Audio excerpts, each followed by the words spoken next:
mo 'to. Magkaiba nga ang leader sa boss. Nakita ko itong comment na ito at naisip kong gumawa ng video para sagutin. Magkaiba ang leader sa boss. Ano sa palagay mo, anak? Let's talk about it. Ganito ka rin ba? Feeling mo, boss ka na kapag may employee ka. Pero, bakit parang walang sumusunod sa'yo properly? Do you notice na iba yung impact ng ibang business owners sa kanilang team compared sa'yo? Actually, there's a beautiful difference between being a boss and being a leader. Now, let me share with you the story of Ricky, owner of a construction supplies business.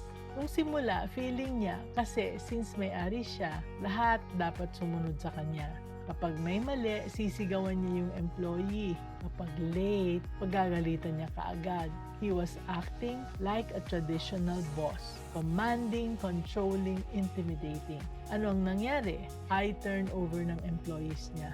Laging may umaalis, laging may bagong training. So I guided him to shift from being a boss to being a leader. Instead of, gawin mo to, it became, let's do this together. Instead of finding fault, he focused on finding solutions na. Instead of micromanaging, he started empowering his people.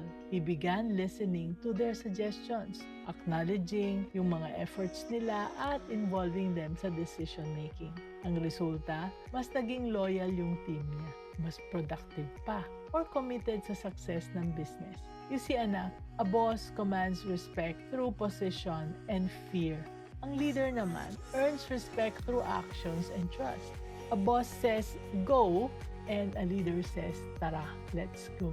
Boss focuses on mistakes, leader focuses on growth and possibilities. Ito yung lesson, anak.